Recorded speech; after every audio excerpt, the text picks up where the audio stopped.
Hola, buenas tardes. Bienvenido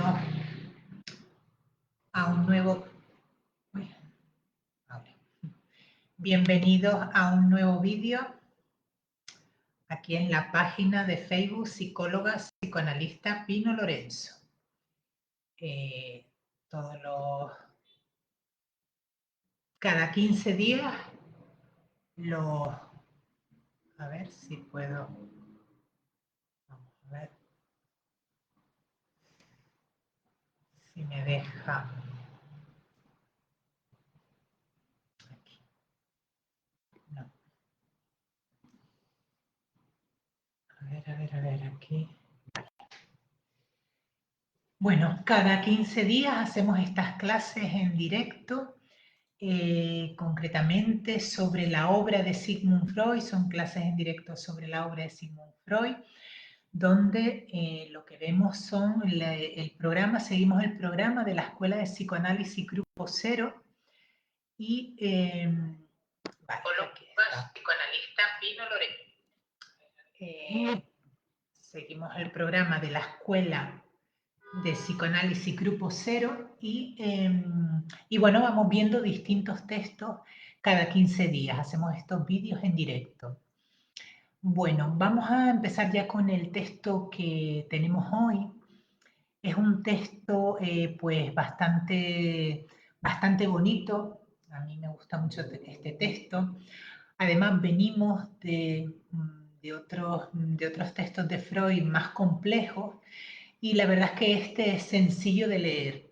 No es muy grande, no es muy largo, son 4 o 5 páginas que ustedes pueden encontrar seguramente por internet, y que se titula La poesía y la fantasía, el poeta y la fantasía. O también pueden encontrar la traducción del poeta y los sueños diurnos, es el texto. Es un texto de 1907. Y en este texto se va a preguntar Freud de dónde extrae el poeta sus temas poéticos para sus creaciones y cómo logra conmovernos con ellos tan intensamente y despertar en nosotros emociones de las que no nos creíamos capaces. Freud se va a preguntar por la fuente de la que beben los poetas, la fuente de inspiración de la que beben los poetas. De hecho, el mismo poeta, cuando le preguntamos o le hacemos esta pregunta, también él desconoce la respuesta, pero tampoco le importa tanto, ¿no?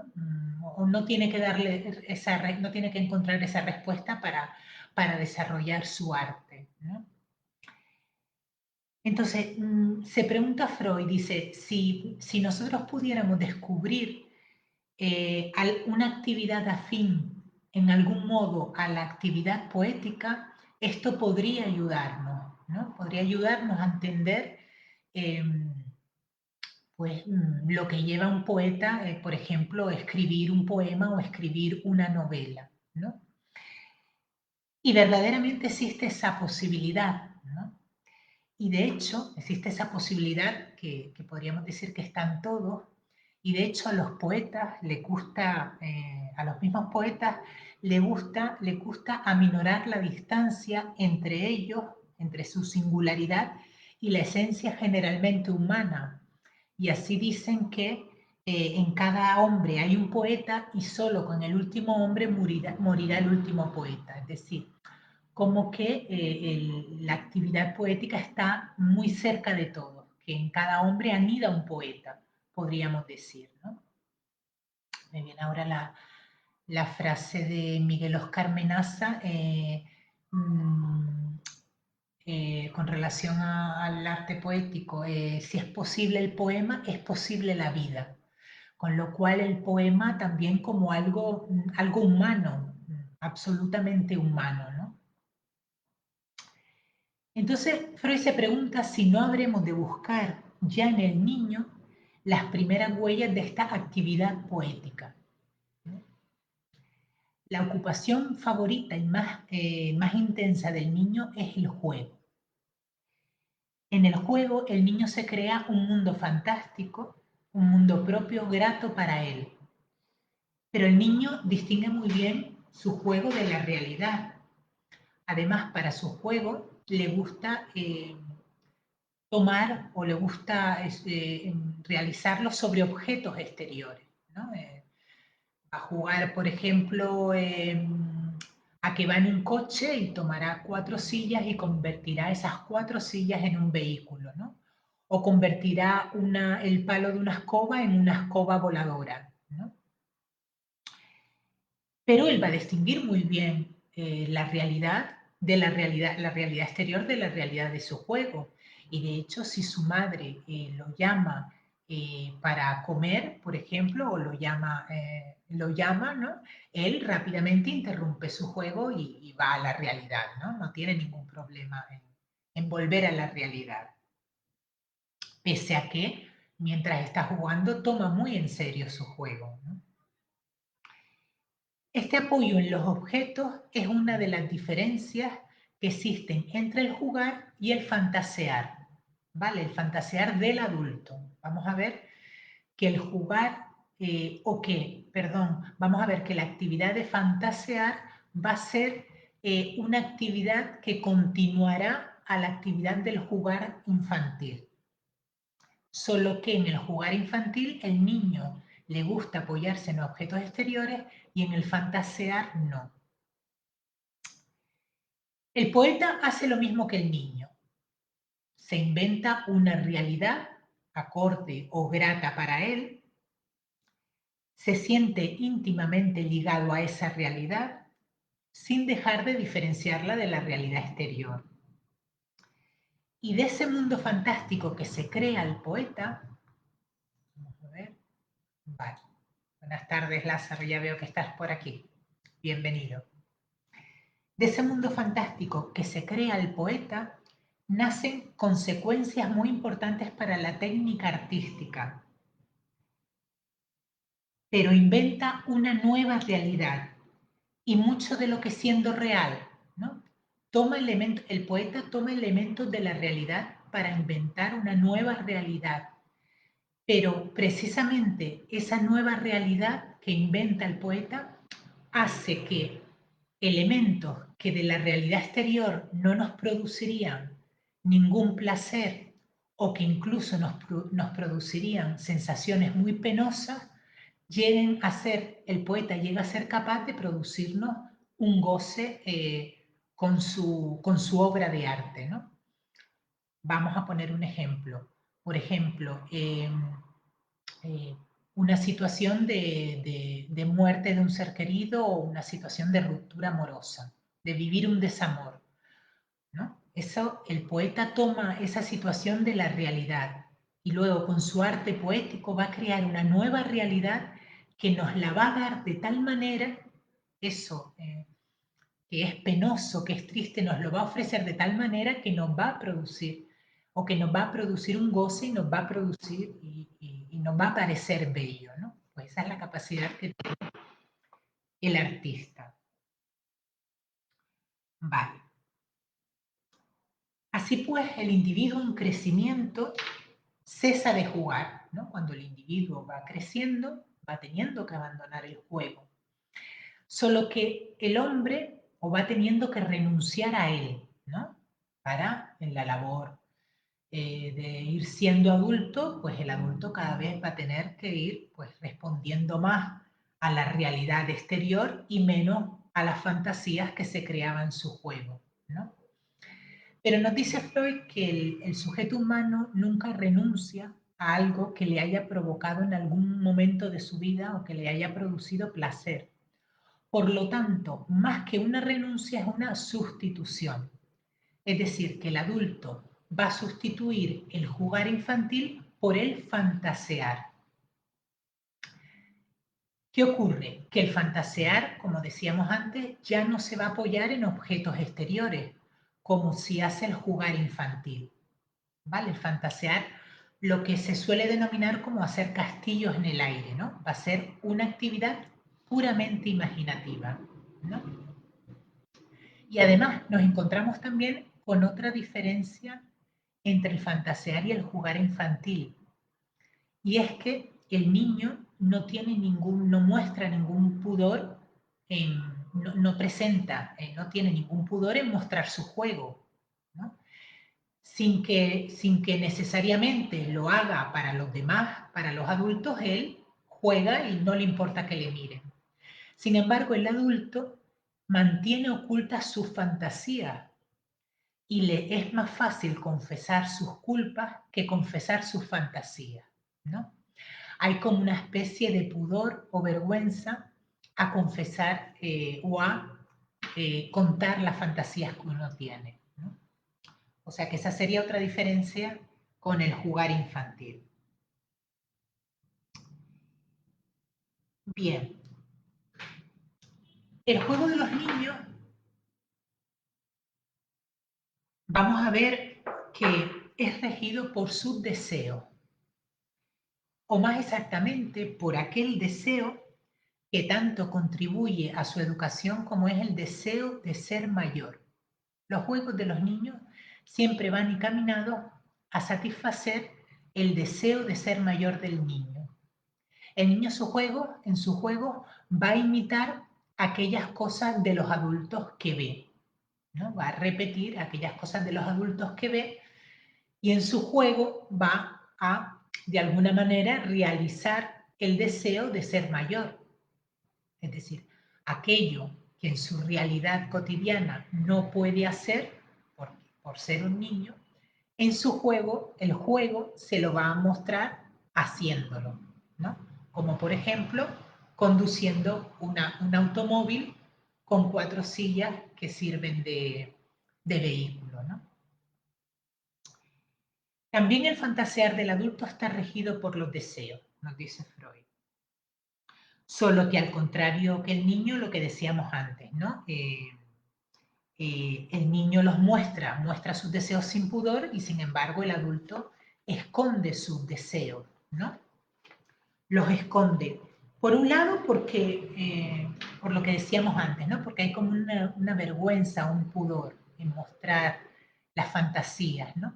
Pero por otro lado, porque también esas fantasías o esos deseos también hay algunos que incluso son inconfesables para el propio sujeto, ¿no? También el sujeto se quiere a sí mismo ocultar esos deseos, ¿no? Entonces nos dice Freud, dice, claro, si las personas entonces ocultan sus fantasías, ¿cómo podemos llegar al conocimiento de lo que produce las fantasías, al conocimiento de las fantasías? ¿Cómo podemos acceder a las fantasías del sujeto, ¿no? Sí, generalmente es algo que no suele verbalizar, ¿no? Piensen si quieren, hagan el ejercicio de pensarlo en ustedes mismos y es probable que sus fantasías, sus sueños o sueños diurnos, como también lo llama Freud, o sus castillos en el aire, probablemente sean fenómenos o sean procesos que casi no suelen compartir con nadie. Entonces dice Freud, claro, entonces si no compartimos esas fantasías, ¿de dónde podemos extraer los conocimientos? Entonces aquí Freud habla de lo que son los enfermos nerviosos, que él, vale, ya veo por aquí también que Elena Trujillo lo está viendo. Buenas tardes, Elena Trujillo. Encantada y bienvenida a estos vídeos. Entonces vemos que Freud va a tomar o va a poder estudiar las fantasías a partir de las fantasías que les traían los pacientes nerviosos que trataba en su consulta, ¿no? Estos pacientes nerviosos que llegan a su consulta con diferentes sintomatologías se ven obligados en el tratamiento psicoanalítico a tener que exponer y hablar sobre todo podríamos decir, sobre todos sus productos psíquicos, ¿no? Sobre todas las cosas que le atormentan, que desea, que fantasea. Entonces ahí él, de sus pacientes, de dónde extrae las fantasías y el conocimiento acerca de las fantasías, ¿no? Hemos de decir que en el tratamiento psicoanalítico se le pide al paciente que asocia libremente, ¿no? Asocia libremente.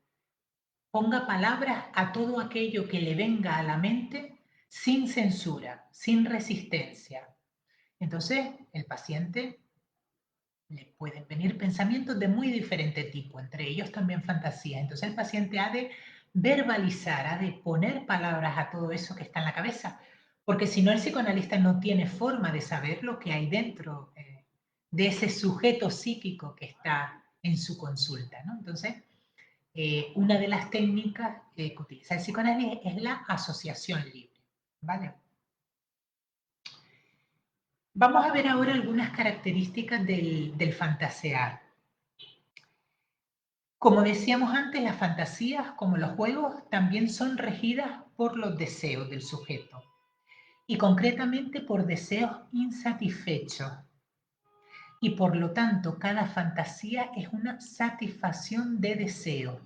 Es decir, con esa fantasía que se construye la persona, está realmente tratando de satisfacer un deseo insatisfecho de la vida de la persona.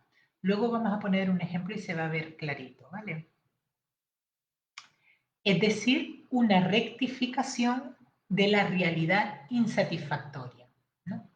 Una realidad que para el sujeto que fantasea se le muestra como insatisfactoria, la fantasía tiene la posibilidad de rectificar esa realidad y mostrársela conforme a su deseo, ¿no? Y por tanto, contrario a la realidad, ¿no? Por ejemplo, si yo tengo el deseo insatisfecho o no puedo satisfacer, por ejemplo, mis ansias o mis deseos eróticos, ¿no? Porque tengo dificultades para tener relaciones de pareja, relaciones amorosas, relaciones sexuales. Mediante la fantasía construiré situaciones donde yo, ¿no? En la fantasía siempre el protagonista de toda la fantasía siempre es el propio sujeto. Por eso nos dice Freud que las fantasías son egoístas, porque siempre aparece, como en el sueño, ocurre lo mismo que en el sueño nocturno, ¿no? Siempre el paciente, la persona aparece como protagonista, ¿no?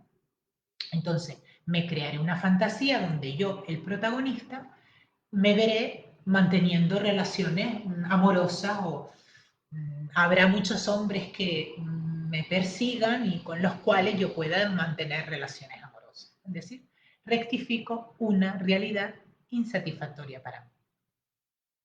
Vale. No hay ningún comentario por aquí. Ya saben que si quieren hacer alguna pregunta o comentar alguna cosa, podemos responderla en directo. Vale. Armando Almanzar Botello también está por aquí viendo el vídeo. Bueno, bienvenidos a estos vídeos, a estas clases en directo sobre la obra de Sigmund Freud. Hoy estamos con el poeta y la fantasía. Vale.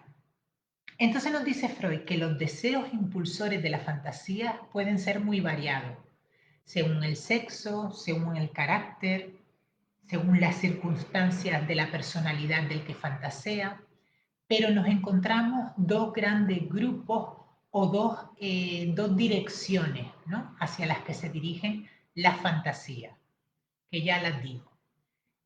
Pertinentes palabras, luminosa presencia la vuestra, dice Armando Almanzar Botello. Muchas gracias, Armando. Bienvenido a estas clases y a estos vídeos sobre la obra de Sigmund Freud. Entonces, nos vamos a encontrar con dos grupos de fantasía. Deseos ambiciosos, o sea, de fantasías, o en este caso, deseos que están detrás de las fantasías o de los sueños diurnos, ¿no? Que se construye el que fantasea. Serían de dos órdenes: deseos ambiciosos, es decir, tendentes a elevar la personalidad del que fantasea, y deseos eróticos. Normalmente en la mujer joven dominan casi exclusivamente los deseos eróticos, pues su ambición es consumida casi siempre por la aspiración del amor. Bueno, esto tenemos que tener en cuenta que este texto es de 1907 y que hoy pues han cambiado mucho las cosas para la mujer y para el hombre, pero fundamentalmente para la mujer, y también hoy en día vamos a ver que la mujer no solo tiene deseos eróticos, sino también deseos ambiciosos, ¿no? Pero en este momento de la historia en que Freud escribe este texto, nos dice que la mujer joven suele tener fantasías del orden de satisfacer deseos eróticos. Y el hombre joven suele tener, al lado de los deseos eróticos, suele tener además fantasías ambiciosas. Pero realmente no queremos contraponer unos grupos de deseos a otros. Y lo más común es que ambos deseos aparezcan de forma conjunta en la fantasía, ¿vale? Y así la mayor parte de las fantasías, por ejemplo, ambiciosas, o en la mayor parte de las fantasías ambiciosas, nos es fácil encontrar, por ejemplo, nos dice Freud, una dama a la que dedicar todas las heroicidades que el protagonista de la fantasía realiza en esa fantasía, ¿no? ¿No? Pensando mientras escribía sobre la clase, ¿no? Como por ejemplo, incluso cualquier fantasía, pensemos fantasías eh, ambiciosas, ¿no? Donde se satisfagan deseos ambiciosos, pues como, ¿no? Uno verse, tener un sueño diurno o en una fantasía donde se ve, pues donde le están alabando por una labor desarrollada en su trabajo, en una labor personal, ¿no? Se ve frente a un auditorio donde le están dando un premio, por ejemplo, ¿no?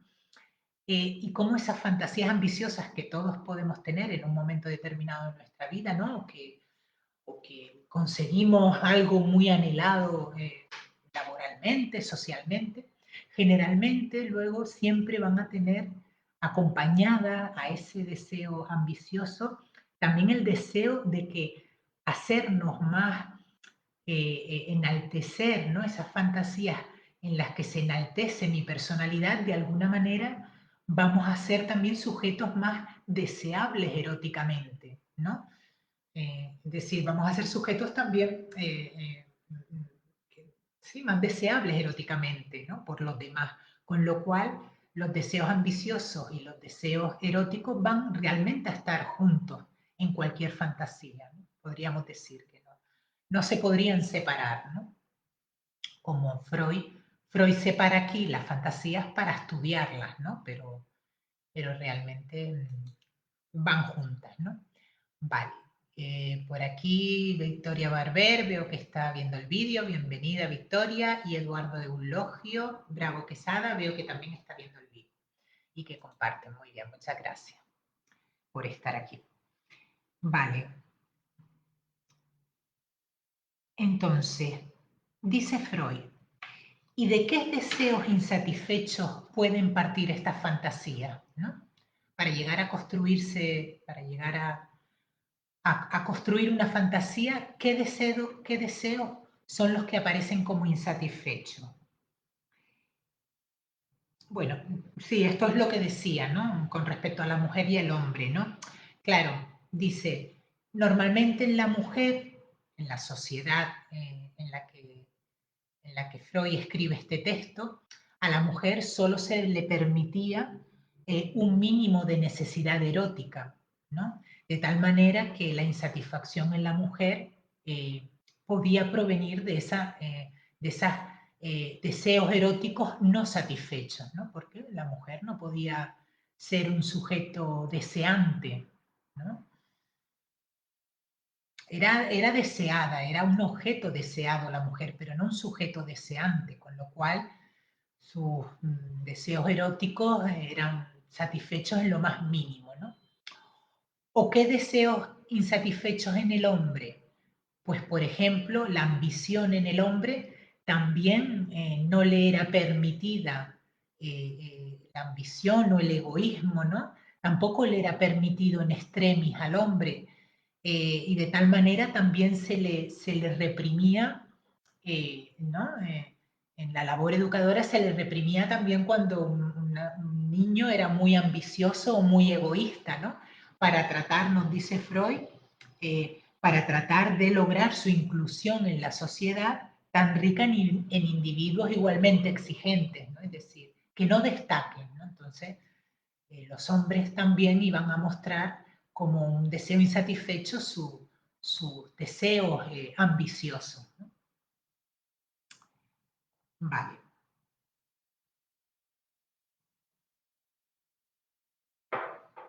No sé si quieren hacer alguna preguntita.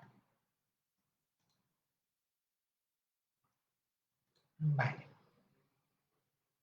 Bien. Entonces Freud nos dice que la fantasía tiene una relación con el tiempo del reloj, ¿no? Una fantasía flota en tres tiempos: presente, pasado y futuro. La fantasía toma del presente una ocasión susceptible de despertar uno de los grandes deseos del sujeto. Toma del pasado el recuerdo de un suceso pretérito, casi siempre infantil, en el cual tal deseo se mostraba satisfecho, ¿no?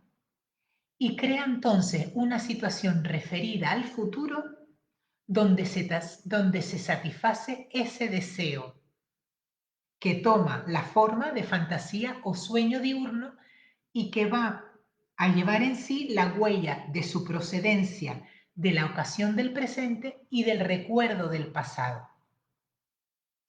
Explico esto que es un poco complejo con otras palabras y luego leemos un ejemplo. Es decir, la fantasía, para construirse esa fantasía, para construir ese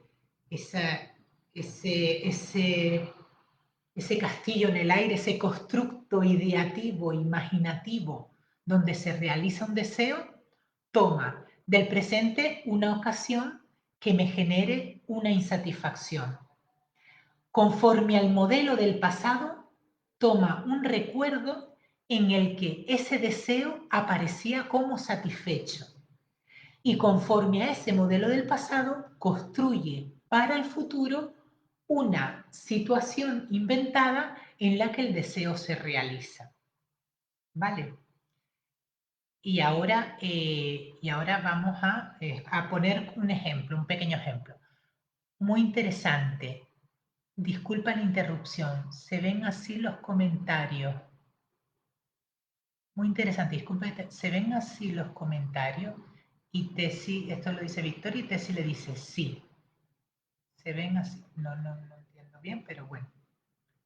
A ver si aquí. Muy interesante. Disculpa, se ven así los comentarios. Te he leído, Victoria. O sea que si quieres hacer alguna pregunta, puedes hacerla. ¿Vale? Entonces, Freud nos va a poner un ejemplo de fantasía que dice, un ejemplo cualquiera, el más corriente bastará para ilustrar esta tesis. Sí, sí, así se podía intervenir. Efectivamente, Victoria, yo te estoy leyendo, entonces haces la pregunta y yo la contesto en directo. Sí, sí. Pueden hacer las preguntas o intervenciones que quieran, ¿vale? O incluso alguna reflexión o alguna experiencia. Sí, les leo. Entonces nos dice,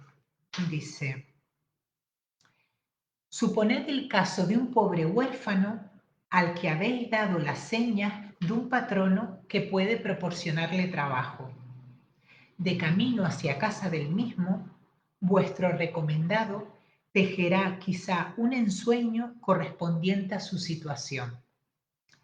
El contenido de tal fantasía será acaso el de que obtiene la colocación deseada, complace en ella a su jefe, se halla indispensable, es recibido por la familia del patrono, se casa con su bella hija y pasa a ser consocio de su suegro. y luego su sucesor en el negocio.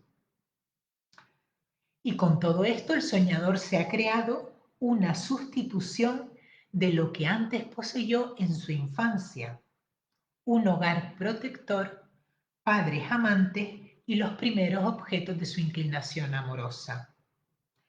Este sencillo ejemplo muestra ya cómo el deseo utiliza una ocasión del presente, es decir, ¿no? Aquí nos está hablando de un huérfano, una persona huérfana que va a buscar trabajo, ¿no? Es decir, hay un deseo insatisfecho en esta persona que es la de no recibir, ser huérfano y no recibir el amor familiar, el amor o no tener un hogar, ¿no? El calor de un hogar, no tenerlo, ¿no? Entonces, conforme a esta situación del presente, ¿no? Conforme a esta situación del presente, perdón, este sencillo ejemplo, pues muestra como una ocasión del presente, conforme al modelo del pasado, conforme a cuando este sujeto era niño y sí tenía unos padres antes de ser huérfano, y si tenía unos padres a los que le daban todo el calor, se crea la fantasía en el futuro.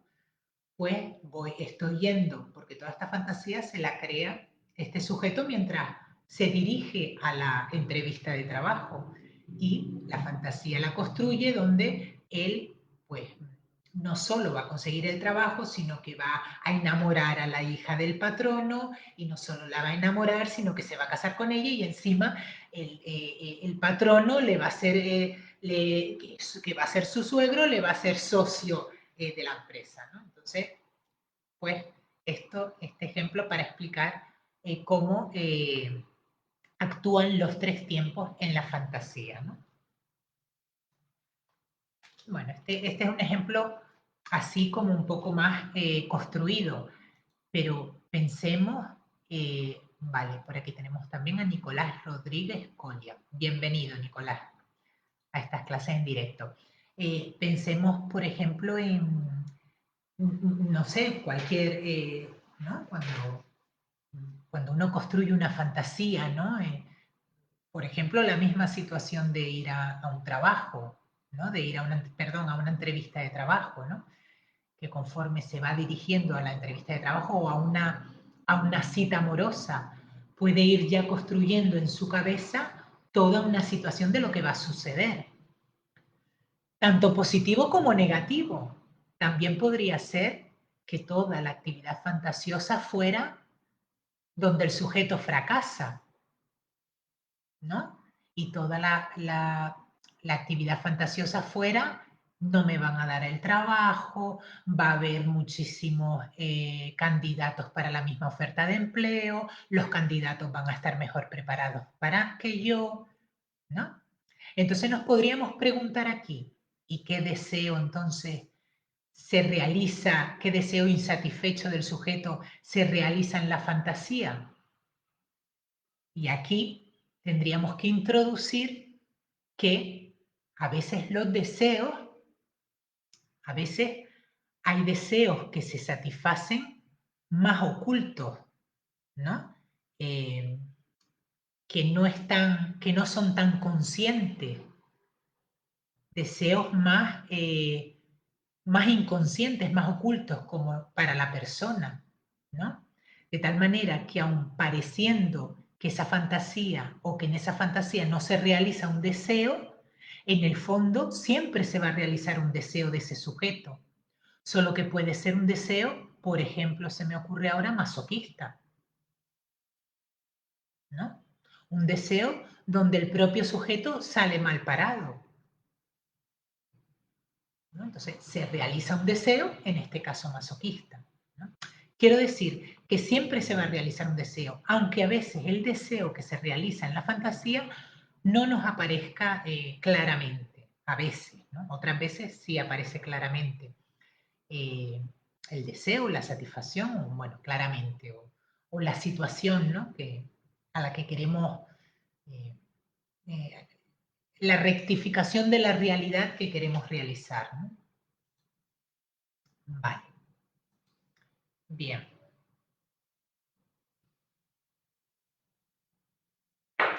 Entonces, vale.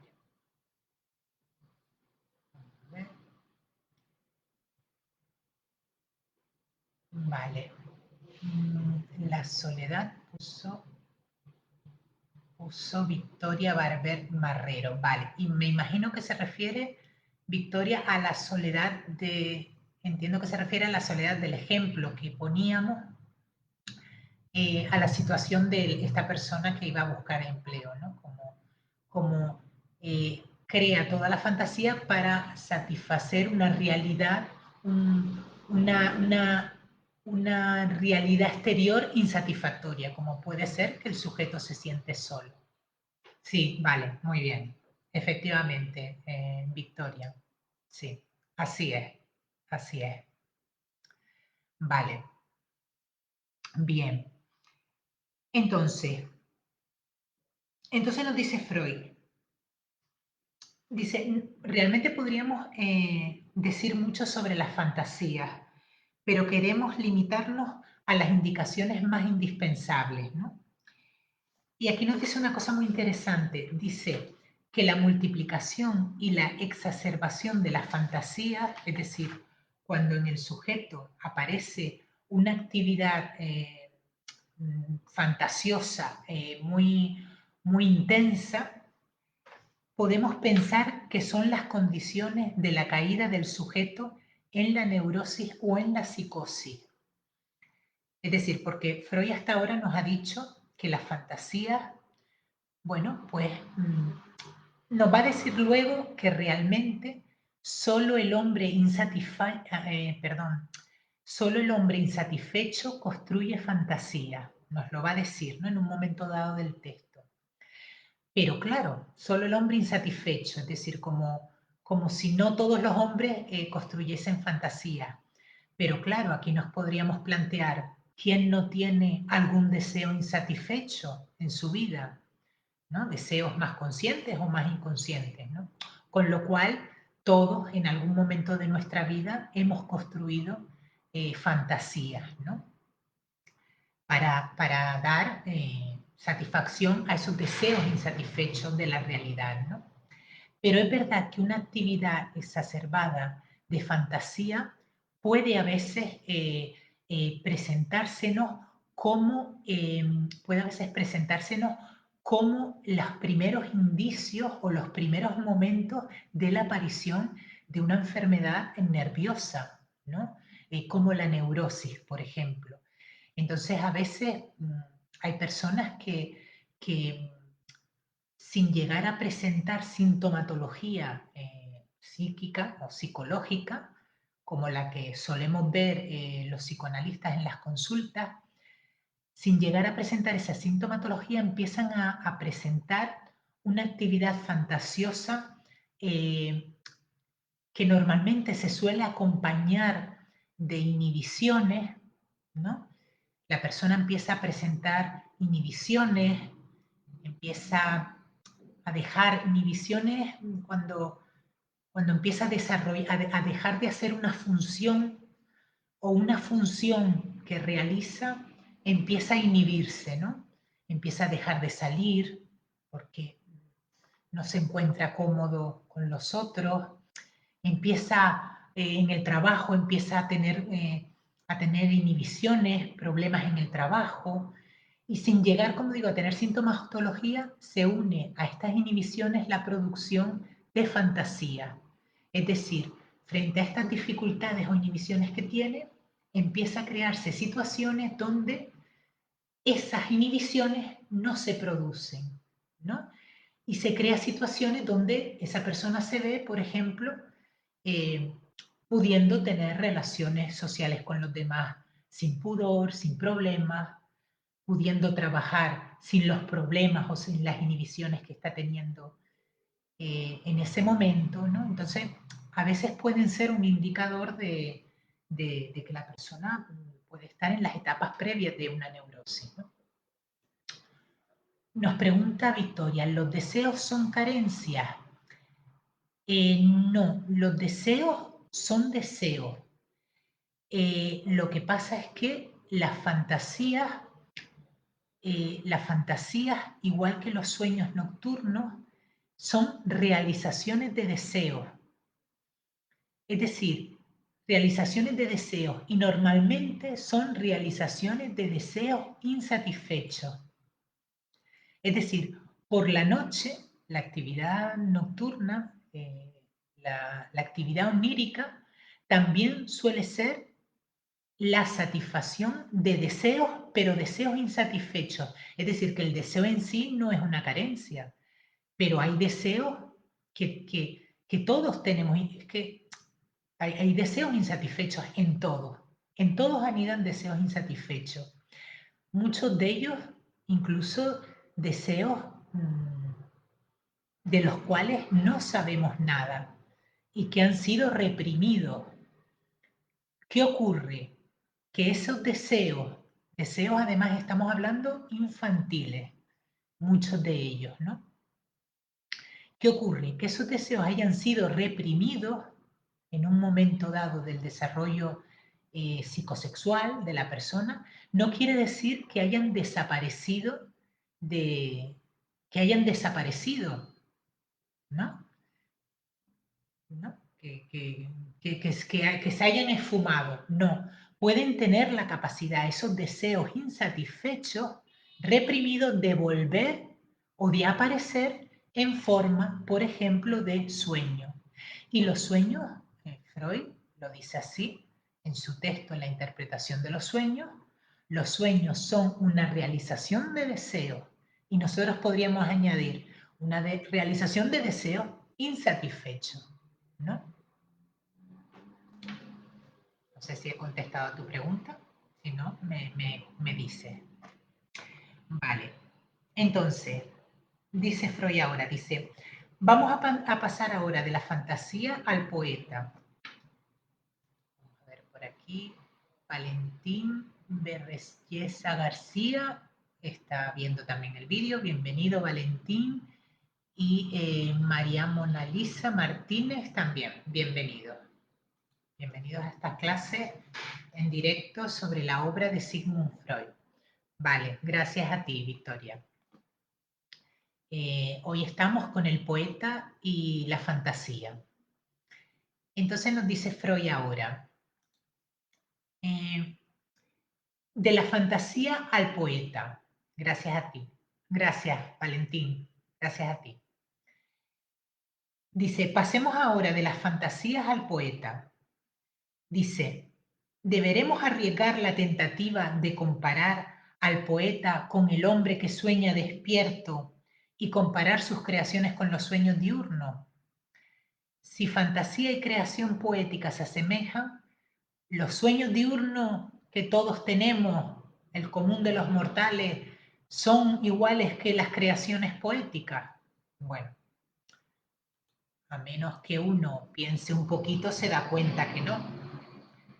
Que de hecho, si alguien nos cuenta una fantasía, lo más probable es que o que nos cause asco o nos repela o que nos deje indiferentes, ¿no? Sin embargo, si alguien nos ofrece su obra, su creación artística, nos lee un poema, es muy probable que sintamos un placer o un goce, ¿no? O sea que el efecto va a ser muy diferente en uno y en otro caso, ¿no? Y para explicarnos este efecto diferente entre el sueño diurno y la creación poética, Freud va a tomar entre las creaciones poéticas, nos dice, aquellas pues que muchas veces nos dice la crítica, pues bueno, esto lo dice en aquel momento, ¿no? Pero dice que la crítica suele cebarse más la crítica con ellas, ¿no? Pero bueno, concretamente se refiere a las creaciones poéticas de la novela, los cuentos o las historias que hallamos en esas creaciones poéticas unas singularidades, ¿no? Esto es muy interesante lo que nos dice ahora, ¿no? Dice, estas creaciones poéticas tienen un protagonista que constituye el foco de interés. para el cual intenta por todos los medios, el poeta, cuando dice poeta se refiere al escritor, ¿vale? El poeta intenta conquistar nuestras fantasías y al que parece proteger con especial providencia. Cuando al final de un capítulo novelesco dejamos al héroe desvanecido y sangrando por graves heridas, podemos estar seguros de que al principio del siguiente capítulo, lo encontraremos solícitamente atendido y en vías de restablecimiento. Y si el primer tomo acaba con el naufragio del buque en el que nuestro héroe naufragaba, es indudable que al principio del segundo tomo leeremos la historia de su milagroso salvamento, sin el cual la novela no podría continuar. El sentimiento de seguridad con el que acompañamos al protagonista a través de sus peligrosos destinos es el mismo con el que un héroe verdadero de la vida real se arroja al agua para salvar a alguien que está en trance de ahogarse. Es decir, es como uno de nuestros mejores poetas diría, concretamente el poeta Anser, bueno, un nombre un poco complejo de pronunciar, Anser Gruber, dice, esto que estamos diciendo lo resumiría en la frase no puede pasarme nada, ¿no? Es como si nosotros en la lectura de una novela supiéramos que el protagonista no se puede morir en los primeros capítulos. Al final de la novela no sabemos, pero en los primeros capítulos se va a salvar de todas las situaciones que el escritor tenga pensadas para él, ¿no? Y vamos con esa seguridad, ¿no? Dice, a mi juicio, dice Freud, es este signo delator de la invulnerabilidad, no, perdón, en este signo delator de la invulnerabilidad se nos revela sin esfuerzo su majestad el yo, el héroe de todos los ensueños y de todas las novelas, ¿no? Es decir, que eh, mm, normalmente el protagonista de esas novelas, que suele tener que ver con el autor de la novela, ¿no? Realmente lo que nos está mostrando es como, igual que en las fantasías, el protagonista de todas nuestras fantasías somos nosotros, cada uno de nosotros, ¿no? Pues así ocurre en estas novelas donde el protagonista le ocurren todas estas cosas y se salva de todas estas situaciones, ¿no? Podríamos decirlo así. Entonces, nos dice Freud, dice, estas narraciones egocéntricas que de alguna manera responden o siguen la misma pauta que el sueño diurno, realmente lo que vendrían es a satisfacer un deseo insatisfecho del poeta, del escritor. Es decir, el escritor con esta novela vendría a, igual que ocurría en la fantasía, vendría a satisfacer un deseo insatisfecho en su vida. Y esto, si lo pensamos con respecto al poeta, al artista, en el lenguaje popular, o en el lenguaje popular, no, en el, en la cotidianeidad, solemos muchas veces decir que los poetas o que los artistas suelen ser personas, ¿cómo es la palabra? No insatisfechas con su realidad, sino personas, eh, ay, no me sale la palabra. Mm, no me sale la palabra. Ay, no sé si a alguien le... contrarias a la realidad. Es una palabra con in, pero no me sale.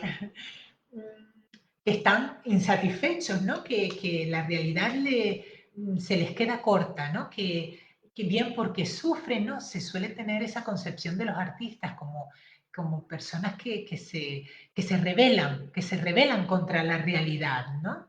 Porque no les gusta, porque son realidades eh, también por la dureza de la realidad. Al fin y al cabo, la vida es compleja y sin embargo el artista pretende hacer en su obra poética la vida más fácil, luchar, enfrentarse a esa realidad tan compleja, a esa realidad que muchas veces no nos muestra o no nos facilita satisfacer nuestros deseos, ¿no?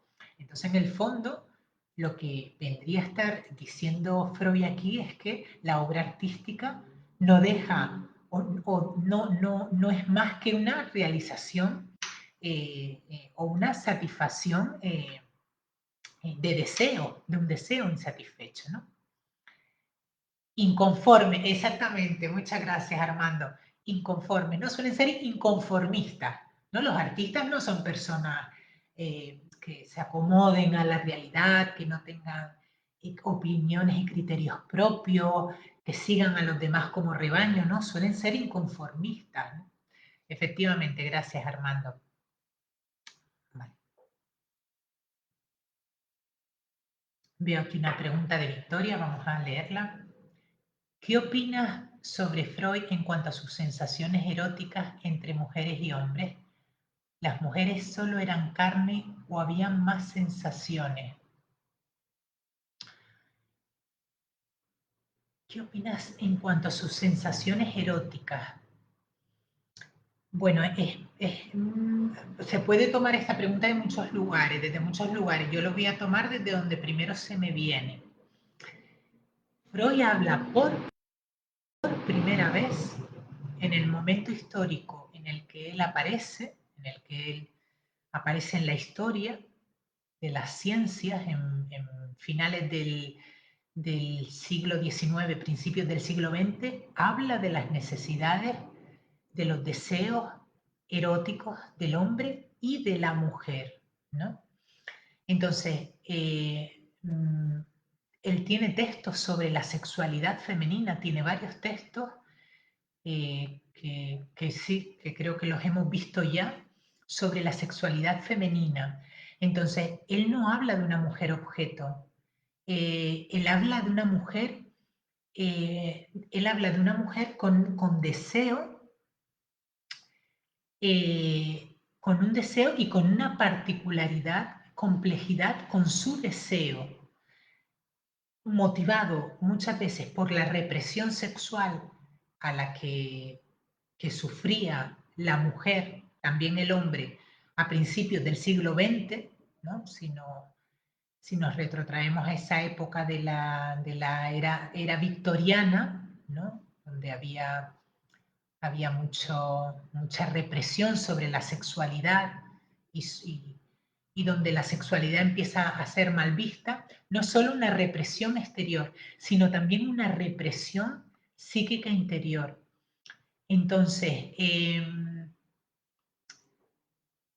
por supuesto, Freud en estos textos nos va a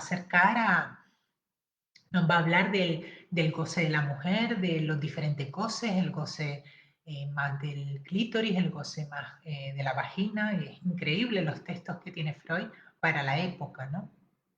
Creo que, no sé si en el canal de YouTube, creo que hay varios vídeos, en el canal de YouTube Pino Lorenzo, creo que hay varios vídeos sobre la sexualidad femenina. Perdón.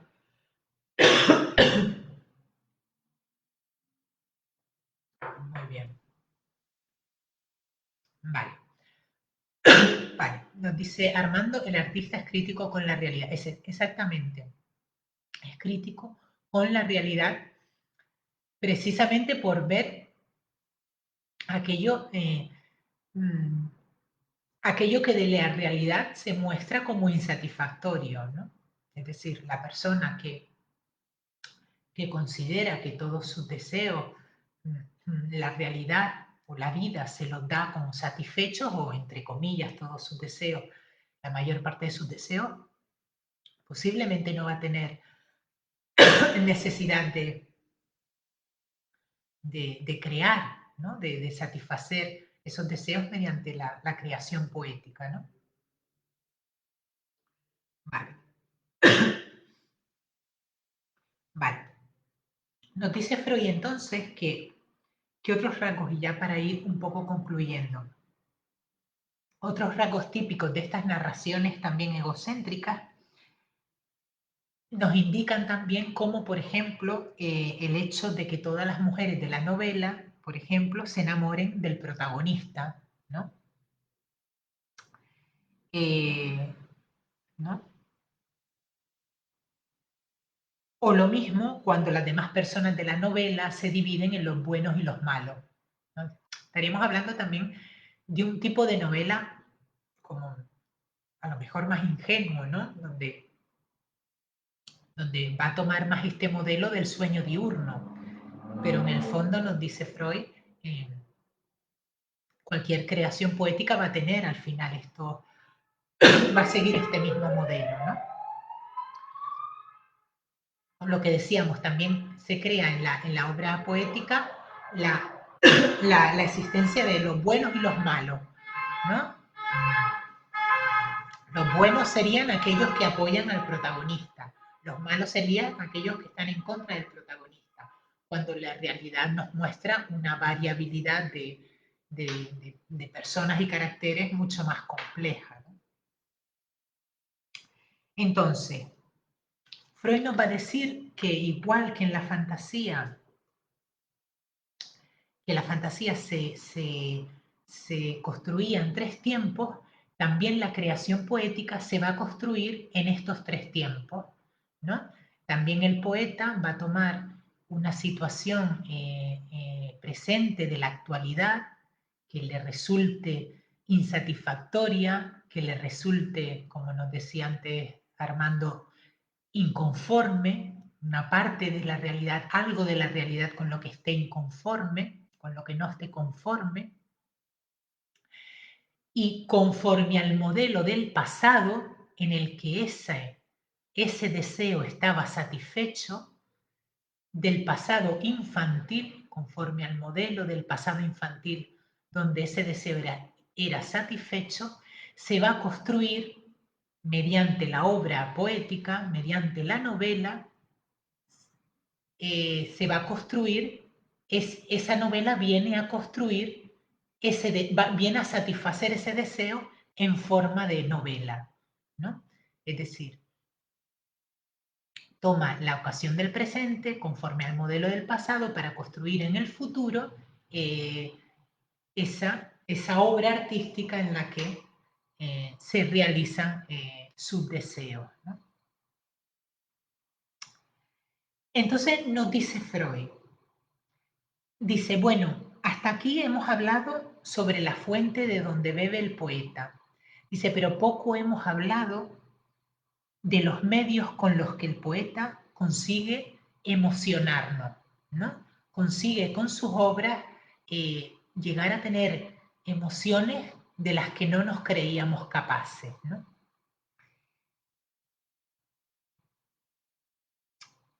Entonces, cuando el poeta, a diferencia, como decíamos antes, ¿no? Cuando la persona que fantasea nos comunica su fantasía, nos produce indiferencia, ¿no? No nos produce, desde luego, ningún goce, ¿no? Sin embargo, cuando el poeta nos comparte sus creaciones, nos produce un goce, ¿no? Eh, cuando el poeta nos hace presenciar sus juegos, que como vemos también provienen de sus fantasías o sueños diurnos, sentimos un elevado placer que proviene de numerosas fuentes, nos dice Freud. El poeta va a mitigar el carácter egoísta del sueño diurno. Es decir, el sueño diurno decíamos que tenía un carácter egoísta por ser siempre el protagonista de esos sueños, el propio sujeto. Pues bien, el poeta con su obra artística ya va a mitigar este egoísmo y por medio de modificaciones y ocultaciones nos va a sobornar con el placer puramente formal o estético que nos ofrece la exposición de su fantasía. Es decir, va a crear un juego de tal manera que nos va a presentar una realidad diferente a diferente a la de su fantasía, ¿no? De donde toma los elementos, ¿no? A tal placer que nos es ofrecido para, para facilitar con él la génesis de un placer mayor, él lo denomina placer preliminar o prima de atracción, ¿no? Este placer como puramente formal o estético, él lo va a llamar placer preliminar. ¿Qué? ¿No? Placer preliminar. Pero el verdadero goce de la obra poética, el verdadero goce del espectador, ¿vale? Estamos aquí hablando del espectador. El verdadero goce de la obra poética procede de la descarga de tensiones dadas en nuestra alma. Quizás contribuye no poco a este resultado positivo, a esta descarga, el hecho de que el hecho de que el poeta nos pone en situación de gozar en adelante y con su obra, sin avergonzarnos ni hacernos reproche alguno de nuestras propias fantasías.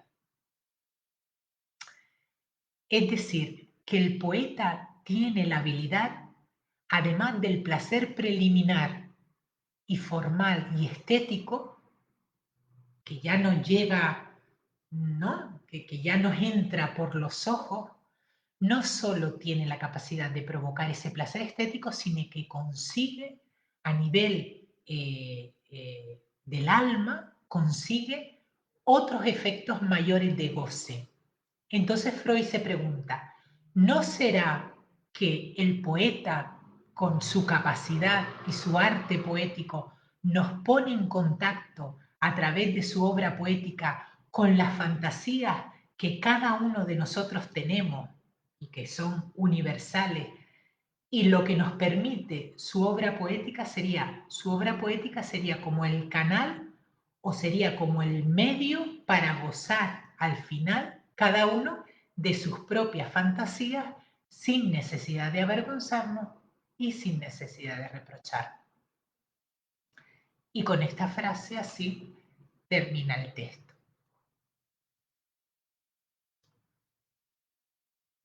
Bueno, es maravilloso, ¿no? Es maravilloso, es un poeta.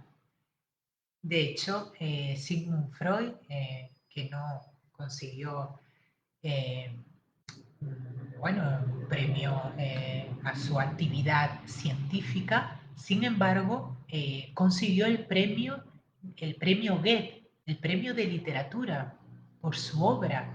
Es decir, Freud en su obra se expresa de una tal, de una manera tan poética muchos de sus textos como este mismo texto, que recibe el premio de literatura Goethe, del poeta Goethe. O sea que un premio de literatura que se sigue concediendo en la actualidad. ¿Se imagínense, no? Juani nos dice por aquí muy interesante, muchas gracias Juani. Armando dice, y gracias distinguida psicoanalista, realmente tu discurso dentro de tu apego estricto a la obra de Freud revela de un modo efectivo una gran capacidad de escucha y receptividad. Gracias por tu excelente exposición. Muchas gracias, Armando. Y muchas gracias a ustedes por participar en estos vídeos en directo, porque bueno, estos vídeos en directo al final los hacemos todos. Y bueno, pues si creen que estos vídeos son interesantes para otros, les animo a compartir en sus redes sociales con otros, para que sí más personas también se puedan beneficiar de de los beneficios del psicoanálisis. O incluso si quieren dejar a modo de reseña también en Google, pues acerca de estos vídeos interesantes, pues también pueden hacer algún comentario e incluso proponer también temáticas nuevas a tratar en estas clases o vídeos en directo. Tessy Cruz, gracias a ti. Muchas gracias, Tessy, por seguir estas clases en directo. Y bueno, despidiéndonos, nos despedimos hasta dentro de 15 días que tenemos otro texto precioso como es El humor. Es un texto también muy bonito de Freud que pues ya vamos a ir preparando y que les invito a todos también que si quieren buscarlo en internet pueden buscarlo en las obras completas que seguramente aparecerán. Bueno, seguimos la próxima. Muchas gracias. Valentín García, gracias. Muchas gracias a ustedes. Hasta la próxima.